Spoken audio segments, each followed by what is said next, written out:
5 वर्षामध्ये आपण बघतोय की 2014 ते 19 मध्ये महाराष्ट्राचा विविध क्षेत्रामध्ये झालेला विकास, ह्या निवडणुकीमध्ये नक्कीच काही चिंतन करण्याची आम्हाला आवश्यकता राहणार आहे। भारतीय जनता पार्टीवरती महाराष्ट्राच्या जनतेचं प्रेम आहे। देवेंद्रजींनी पदमुक्त होऊ नये। लोकसभा निवडणुकीमध्ये महाराष्ट्रात महायुतीला फटका बसल्यानंतर देवेंद्र फडणवीस यांनी उपमुख्यमंत्री या पदावरून पदमुक्त होण्याची इच्छा व्यक्त केली। त्यानंतर पक्षातील वरिष्ठ नेत्यांकडून त्यांची मनधरणी सुरू आहे। आमदारांचं नेमकं याबद्दल काय मत आहे ते जाणून घेऊयात। आपल्याबरोबर नाशिक मध्यचे आमदार देवयानी फरांदे आहेत। ताई, देवेंद्रजींनी इच्छा व्यक्त केली की त्यांना पदमुक्त करावं। आदरणीय देवेंद्र फडणवीस हे अतिशय संवेदनशील मनाचे नेते आहेत। राजकारणाची उत्तम जाण आणि जनतेची मनापासून सेवा करणारा हा नेता आहे। 2019चा कौल जनतेने भारतीय जनता पार्टी आणि उद्धव ठाकरेंची शिवसेना असा दिलेला कौल होता, परंतु त्यानंतर उद्धव सेनेने केलेली सोनिया गांधींच्या काँग्रेसशी केलेली युती आणि राष्ट्रवादीशी केलेली युती, ज्याच्यातनं देवेंद्र फडणवीस यांना मुख्यमंत्री पदापासून लांब राहायला लागलं गेली 5 वर्ष।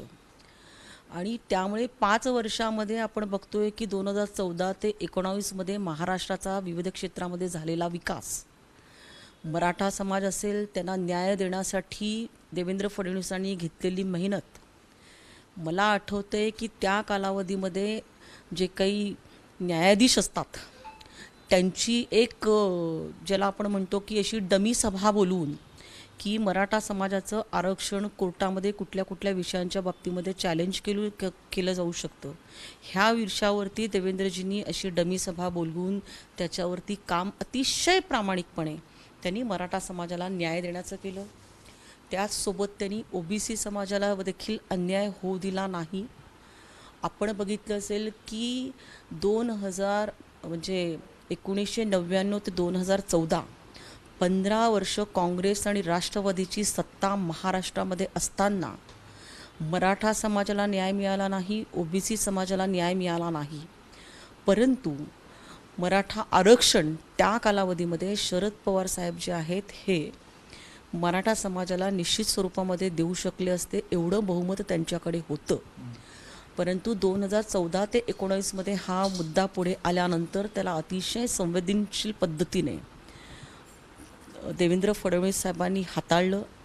त्यांच्या दिशेने अनेक भिरकावलेले दगड तरी देखील नाराजी आहे पक्षावर, पराभवाला सामना लावावा लागतो तुम्हाला।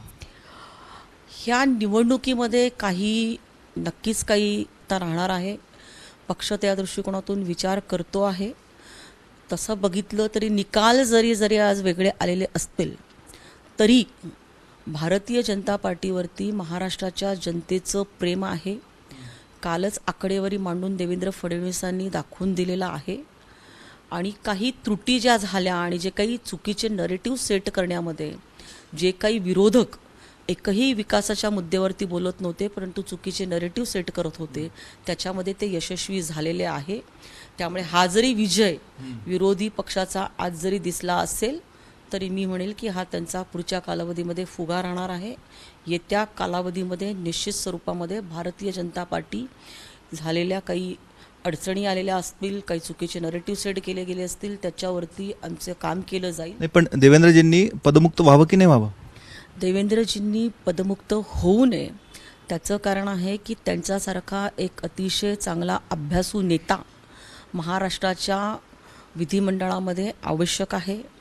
त्यांचं विजन, त्यांची दूरदृष्टी, त्यांचा अभ्यास आणि त्यांची काम करण्याची हातोटी आणि प्रशासनावरची पकड, ह्या सगळ्या गोष्टी आज महाराष्ट्राच्या विधिमंडळाला आणि महाराष्ट्राला त्याची गरज आहे।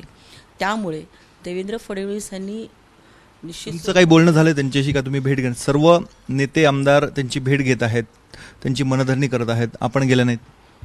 मी काल देवेंद्र फडणवीस साहेबांशी मी फोनवरती बोललेली आहे। मी त्यांना लवकरच भेटणार आहे आणि मला विश्वास आहे की महाराष्ट्राच्या राजकारणामधला सर्वात बुद्धिमान नेता जर कोण असेल तर ते आज देवेंद्र फडणवीस आहे। तुमची निवडणूक आता काही महिन्यांवर येऊन ठेपलेली आहे। आजच्या निकालानंतर तुम्हाला तुमची निवडणूक किती अवघड वाटते का? आजच्या मी तुम्हाला तेच सांगते की आज जे काही निवडणुकीची गणितं लोकसभेच्या निवडणुकीमध्ये महाराष्ट्रामध्ये होती, ती गणितं परत महाराष्ट्राच्या निवडणुकीमध्ये विधानसभेच्या ही परत राहणार नाही. कारण त्या मुद्द्यावरती जी काही नाराजी होती किंवा जी काही विकासाची बाजू होती त्याच्यावरती आता जनतेने मतदान केलेलं आहे.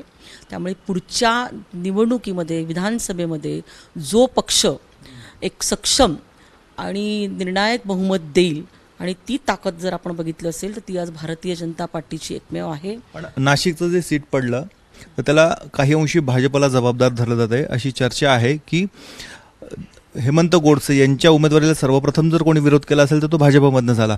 त्यामुळे तिथून पुढे ही प्रक्रिया लांबत गेली, उशिरा तिकीट मिळालं आणि पराभव झाला. भाजपमधून हेमंत गोडसेंच्या उमेदवारीला विरोध झाला नाहीये. आपण बघितलं असेल की भारतीय जनता पार्टीच्या कार्यकर्त्यांनी तनमन धना सुरुवातीचं म्हणतोय, परंतु सुरुवातीच्या कालावधीमध्ये इच्छुक उमेदवार होते अनेक. परंतु वरिष्ठांनी, हे माझंही मत आहे की निश्चित स्वरूपामध्ये त्यांची उमेदवारी जर लवकर जाहीर झाली असती तर आज निकाल वेगळा राहिला असता. या आहेत भाजपचे आमदार देवयानी फरांदे. त्यांचं म्हणणं आहे नाशिकचा उमेदवाराचा पराभव हा उमेदवारीला विलंब झाला त्यामुळे झाला आहे. देवेंद्र फडणवीस यांनी आपला राजीनामा देऊ नये आणि येणाऱ्या विधानसभा निवडणुकीमध्ये पुन्हा एकदा भाजपचं प्राबल्य हे महाराष्ट्रामध्ये बघायला मिळेल असा त्यांचा दावा आहे. लवकरच कळणारे यातल्या कुठल्या कुठल्या गोष्टी सत्य होत आहेत ते. कॅमेरामॅन मयूर बारगजेसह मुकुल कुलकर्णी, एबीपी माझा, नाशिक. एबीपी माझा, उघडा डोळे बघा नीट.